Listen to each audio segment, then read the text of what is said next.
kung papayagan po natin that a court process, even an impeachment court, can issue a subpoena to thwart those provisions, it's as if, Your Honor, we are doing judicial legislation here because a judicial issuance can easily repeal for the time being that provision, or at least suspend, Your Honor. Maybe not repeal. Properly, the proper word might be suspend that provision of law. I've never heard about that, Your Honor. Counsel, the prosecutor is recognized. Attorney Chel Jokno, you have 11.38 minutes, which will round off to 12 minutes, Counsel. You may proceed when you're ready for your rebuttal. Maraming salamat po, Mr. Presiding Officer, at magandang hapon po ulit sa ating lahat. Let me address each of the points that the defense has raised in their oral argument. Sabi po nila una ay due process daw ang isang paulit-ulit na dinidiin ng defense. But there's no debate that due process applies in this proceeding, just like in any other proceeding. The real issue before this honorable court is, will the subpoenas that we are asking be issued by this court actually deprive the respondent of any form of due process? Ang aming paniwala po ay hindi, and allow me to explain why. First of all, we are not yet at the stage where any evidence is being put in the trial or offered to the honorable court. Nandito pa lang po tayo sa punto na kung maari bang ipaproduce natin itong mga dokumentong ito. The defense will have every opportunity to make objections if and when particular exhibits or documents are identified by a witness and offered in evidence. Therefore, wala pong due process violation ang pag-issue ng subpoena. Second, the defense repeatedly cites the case of Duterte versus House of Representatives as, I quote, the law of the land, as I quote, controlling daw yung decision na yan. But I must remind the defense of that particular case and why the pronouncements quoted are mere obiter dicta, o kung sa simpleng salita po ay side comment lang. The entire Duterte versus House of Representatives case revolved around a different mode of impeachment. Kung maalala po natin, yan yung at least one-third na members of the House ang nagsampa ng kaso. And the entire decision discussed how due process should apply to that mode of impeachment. Totoo, may sinabi ang Supreme Court tungkol sa mode na ginamit po ng Saballa and the Cabrera complaints. Pero hindi po yun ang issue sa kaso ni Duterte. That issue is just a side bypass or incidental declarations of the court that are not controlling and are not the law of the land. And if you look mismo at the decision of the court, they expressly said, we are speaking of due process in relation to how these proceedings reached the Senate as an impeachment court, not this kind of procedure. Second, paulit-ulit din po nilang sinasabi na ang ginagawa po ng prosecution ay fishing expedition. Actually po, meron ng desisyon ang Supreme Court that addresses squarely this point. This case involved a case of unexplained wealth, the case of Republic versus Rabusa, GR 208183, decided August 31, 2022. Just like here, the prosecution in that case requested subpoenas for the production of bank records. Just like here, the argument was raised that this is a mere fishing expedition. In fact, hanggang sa Court of Appeals, ang sabi po ng Court of Appeals ay fishing expedition lang po yan. But please allow me to read just a portion of what the Supreme Court held here. I quote, The Court of Appeals resolved that the bank accounts of Rabusa et al. Were protected under Republic Act 1405, that is the Bank Secrecy Law. Given the arbitrary demand to disclose the contents thereof, the Court of Appeals considered the inquiry as a fishing expedition to utilize evidence against Rabusa et al.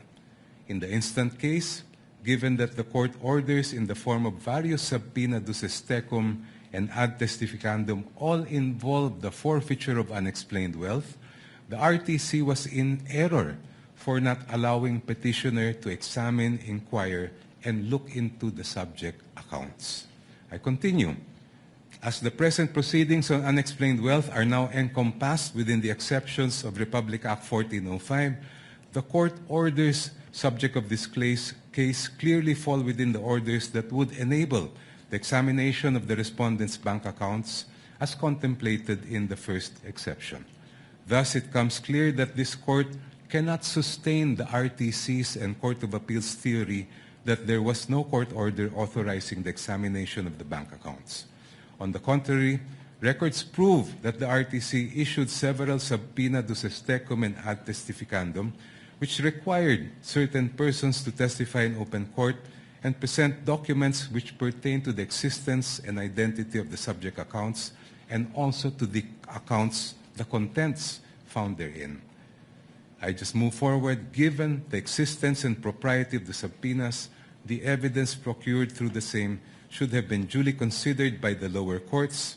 This court cannot agree with the Court of Appeals' supposition that the examination of the respondents' bank accounts was but a mere fishing expedition to pin liability on them.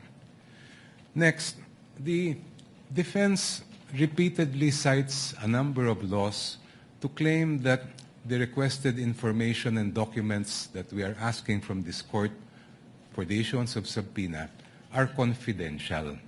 Sabi po nila, confidential daw ito sa ilalim ng Republic Act 1405. Sabi po nila, confidential daw ito sa ilalim ng Anti-Money Laundering Act, pati ang National Internal Revenue Code, pati ang Data Privacy Act ay confidential din.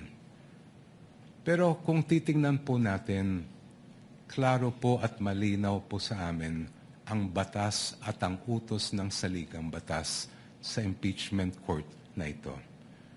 You have the sole exclusive power to determine an impeachable offense, and that includes the power to find out, ferret the entire truth, and make your decision on that basis.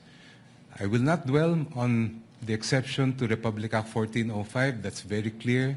There's an exception for impeachment. Pero paano naman po yung sinasabi nilang Section 8A ng Anti-Money Laundering Law? If you read that law, particularly that provision, it clearly refers to prohibiting leaks by members of the Anti-Money Laundering Council. It never was intended to short-circuit the impeachment process or limit the powers of this honorable court to find out the truth. Ganon din po ang nakalagay sa ating National Internal Revenue Code. Sabi po ng defense, there's nothing that allows these documents to be made public. I cite Section 71, NIRC. After the assessment shall have been made, I'll just move forward. The returns, together with any corrections, shall be filed in the office of the commissioner, and I quote, and shall constitute public records and be open to inspection as such upon the order of the President. And in fact, during the Corona impeachment trial, the President at that time did order, and that is why this court admitted the BIR documents. Your Honors, madaling sabihin na confidential ang ilang impormasyon at dokumento. Madaling magturo ng batas. Pero ang hinahanap po ng impeachment court ngayon at sa mga susunod na araw, linggo at buwan ay ang katotohanan. At ang layunin ay makamit ang pananagutan. Confidentiality, Your Honor, should not be the prevailing principle in this proceeding. Hindi po confidential ang katotohanan. Maraming salamat po.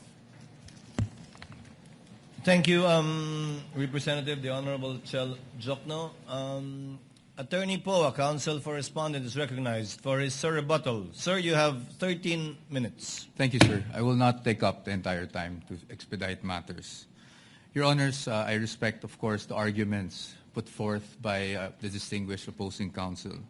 But when it comes to due process, Your Honors, I think it's beyond debate, no, that due process must be observed in every stage of the proceedings. And aside from that, due process requires, Your Honor, that we also respect the protections afforded by law on the respondent.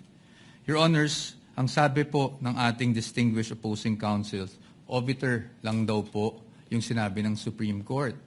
But Your Honors, nung sinabi ng Supreme Court sa Duterte versus House of Representatives na ang impeachable offense is an act or omission that is committed by a public officer while occupying an impeachable office, hindi naman po siguro pwede doon lang sa yung one-third mode gamitin yung ganong definition, pero pagdating po sa ibang mode ay hindi na po applicable yung ganong definition. Your Honors, in fact, in that decision, which I failed to mention earlier, sinabi rin po that the acts or omissions must be done in relation to the office. Kasi yun nga po ang purpose ng impeachment. Next, Your Honors, yung sinasabi na dapat kahit na may mga prohibition sa batas, pwede pa rin nating masapina para ma-examine. Your Honors, it is the wisdom of Congress kaya po may ganung mga prohibitions against disclosure under the law.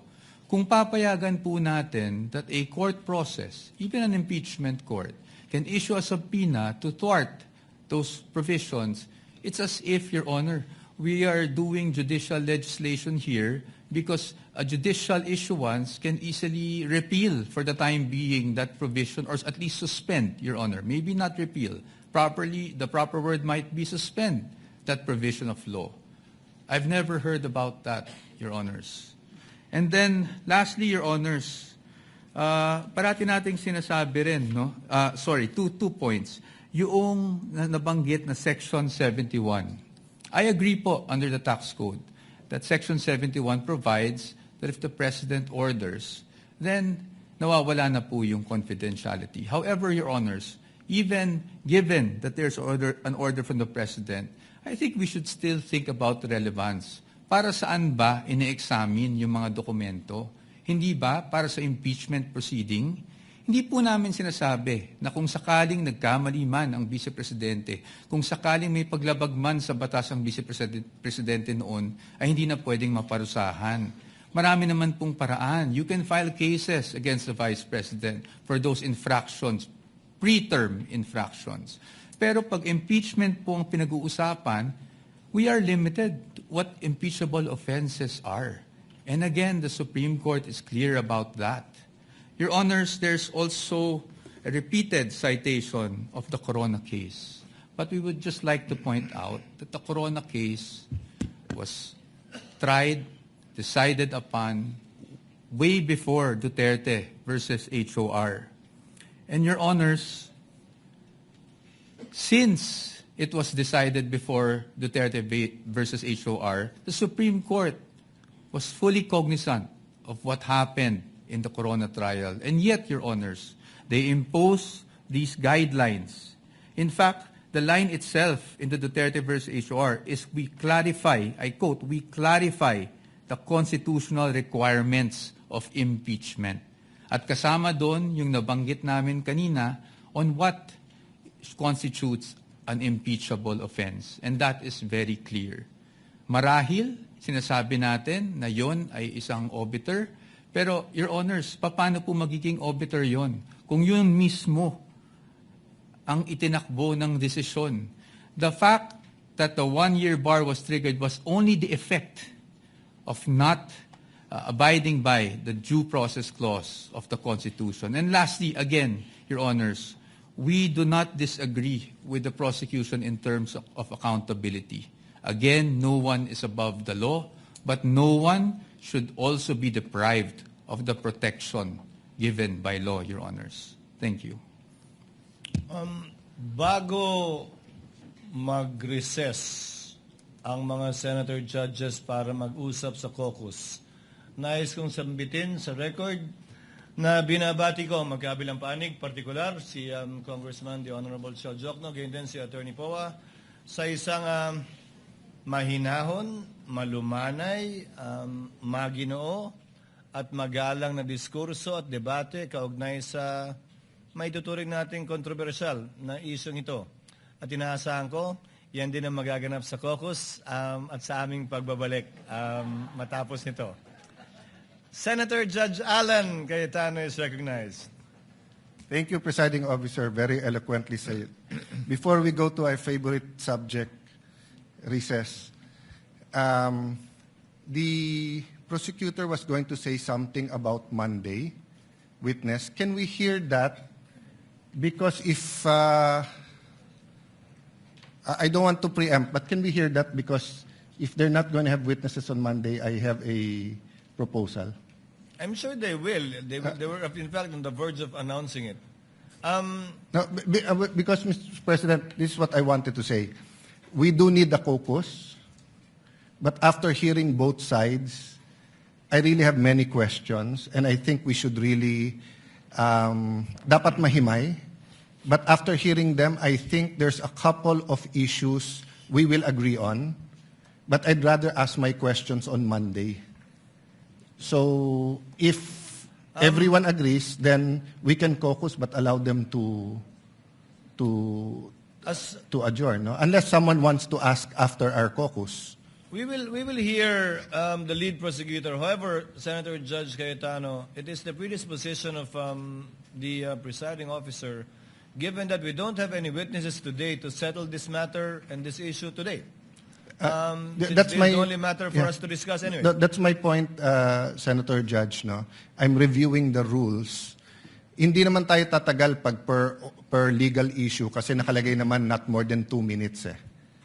So, meaning, for example, for me, issuing the subpoena is not one issue. Whether the subpoena is to the VP or to her husband is two separate issue. Peso account or dollar account is a separate issue. Whether or not the company's accounts, etc., should be subpoena is a different issue. But for me to decide, I want to ask the prosecution and the defense about that. So medyo mahaba-haba talaga. To answer the Senator Judge, we have a precedent that I think, if I remember correctly, it involves the good gentleman himself. When then Senate President Enrile made a ruling with respect to the request for the issuance of a subpoena against the former Chief Justice Corona and his family, the gentleman agreed with respect to not issuing the subpoena against the Chief Justice, but disagreed with respect to not issuing with the family. No, I was correct there. That was the first, the rules of court says pwede pagka son-in-law. But I was overruled by Senator Enrile. I appealed. The body agreed with him. So even if I was correct, I was overruled. But my point is, Mr. Presiding Officer, that was one simple issue. That's why I didn't argue.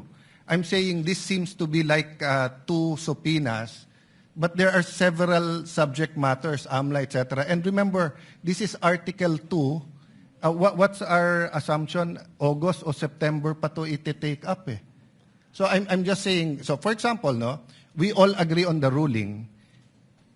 It benefits one side. We should tell them why we ruled that way so that if they file a motion for reconsideration or they go to the Supreme Court, malinaw din yung ruling natin doon. There are substantive issues here.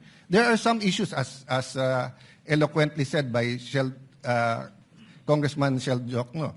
Alangan namang bago ako ng stand kung pare-pareho yung issue about, let's say, bank account. So, you know my vote on that, di ba? But my vote on Chief Justice Corona doesn't mean it's the same vote if it was on his spouse and the companies that are under his name. I can tell you honestly right now, I don't know what to vote for what my vote will be. But I do know that these are two important issues. Even the definition of definiteness and the definition of fishing expedition, I want to pursue that with them. With the permission Your of Honor, Senator sir. Judge Allen, can we discuss that in caucus? Yes, instead yes. of- So I'm just saying, if we're going to discuss it and maraming magtatanong, do you want them to go home and we can extend till Thursday next week or whatever? No, not at this time. Okay. We can advise Yeah, I them submit properly to the presiding at the officer. appropriate time. Senator Judge Pangilinan. Now, just to reiterate the earlier manifestation of the presiding officer, we agreed to go on caucus after the presentation, Yes. after the oral argument. So let us stick to the agreement, Mr. President, Mr. Presiding Officer. Thank you. Umaasa pa rin ako na magiging mahinahon yung caucus. So we move to